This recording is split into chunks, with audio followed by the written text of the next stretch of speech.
It's easy to blame someone else, right? Because if I blame someone else, it's not my fault. I can't change it. Yeah. And what people aren't understanding in that process is that by taking responsibility, and I'm not saying it's anyone's fault. Like, I talk about this a lot when I do seminars or when I stand on stages and talk to people about everything that happens is your responsibility.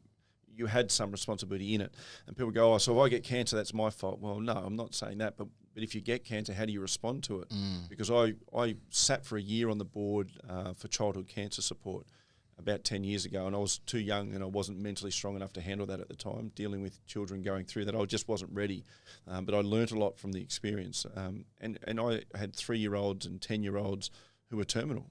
And the way they responded and acted and upbeat and danced and played, and it was amazing, you know. And yet people with lesser issues don't respond the same. Yeah, again, you've got to see the dark to see the light sometimes. But when I can teach people that you are responsible, by being responsible for everything, you've got the power to change it.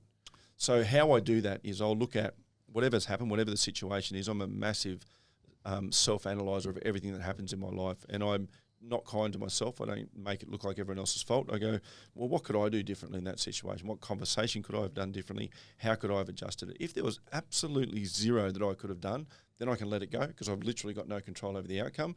But if there was something I could have done differently, then let's do it differently next time. So make little adjustments. But do you notice that when you take ownership, because like that extreme responsibility thing, extreme ownership is part of our office charter, and it's like the so that's a Jocko Willing thing, but it's actually a military thing worldwide. Yeah. All the military ingrains that in you. You can never come to them and go, well, the reason it went bad was because Dan did this and he shouldn't have. They will go in as a team and go, right, this is what we didn't do well as a team. So, but is it because, like, I've noticed implementing that in my own life, it's you actually learn from it. It's liberating. It is literally liberating. But you take something tangible from it and you actually learn, rather than when you dismiss it, it's just gone. And that meant nothing to you, and it's a lot easier to say it was someone else, it was caused by someone. You can take your hands off it, not my fault. Yeah, but I've noticed I actually feel better from the experience when it was a negative. That's the first part of learning from your fuck-ups, right? It's like that is the very first part. If you can't look at, you know, what you've done and what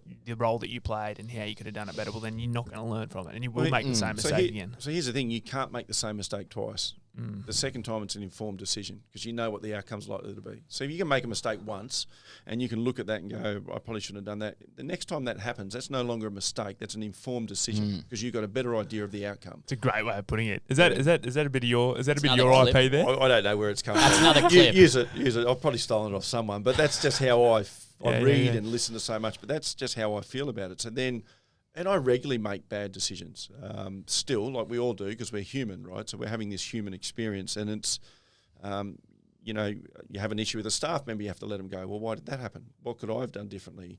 How did that lead up to this situation? Did I hire the wrong person? Did I not train them the right way? Was my communication not right for them? What was the problem? And I've only got, like you guys, a small business, as in, you know, I haven't got 70 people.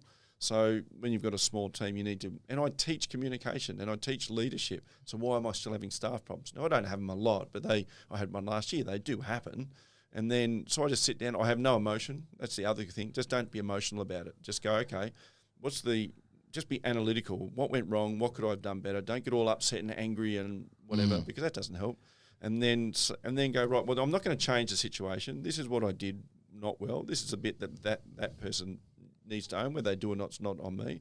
And going forward, let's not make that mistake again, because again, it becomes an informed decision. But this